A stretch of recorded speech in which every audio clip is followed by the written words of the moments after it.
image and perception as far as Zimbabwe is concerned.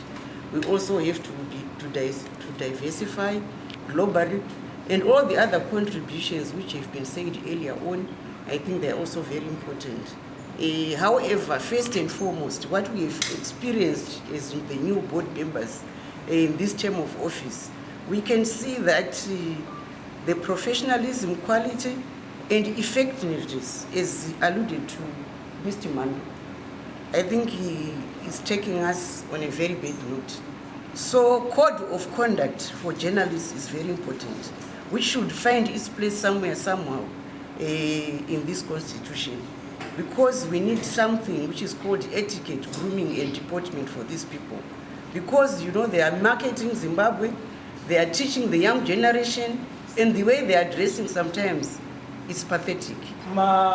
Social media platforms, we have other media outlets that are operating informally. For example, Zim celebs, like my individuals, like for example. So do we have a way that is included in the bill, a co-regularizer and licensing, also can licensing of media outlets, ma informal organizations akadaro, and also does the bill have a plan after we license my media outlets output?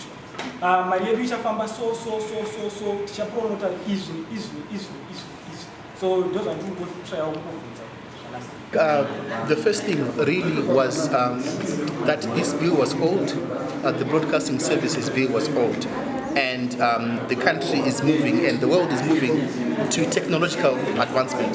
So there were a lot of things in terms of the categories of licensing that needed to be amended to change. The way that the Broadcasting Authority of Zimbabwe is governed, because Section 61 talks about the establishment of broadcasting in Zimbabwe, and that needed all to be amended in sync and in line with the Constitution of Zimbabwe. So it was also about bringing the Act to align with the Constitution of Zimbabwe, and also to enhance revenue collection for the Broadcasting Authority, amongst other things. That's what prompted the amendment of this bill. It was long overdue and it had to be amended. Hence the introduction of this amendment bill by government. Okay, take us through the next steps that you take after this consultation. Okay, so the consultations have started today here in Harare. We're going to Marondra in the afternoon, and then we'll go across the country all up until Saturday. We end up in Kwekwe on Saturday after having gone across the country. And after that's done, the committee will now read that bill, what we call the second reading in Parliament.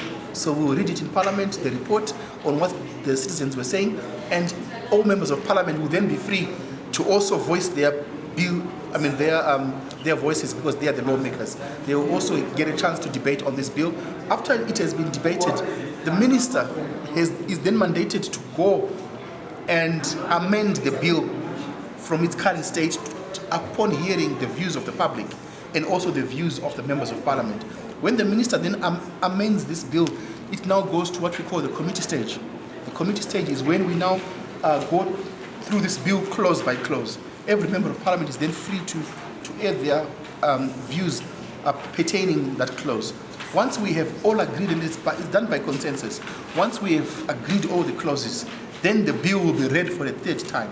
When the bill is read for the third time, it is then passed by Parliament and goes to the Senate, where it will also be shortly debated before being sent to the President. So we are assuming that by the end of March, this whole process would have been done, and this bill should become law next year, I think around March, April time. And Honourable Mateo, are you happy with the outcome today's public hearings?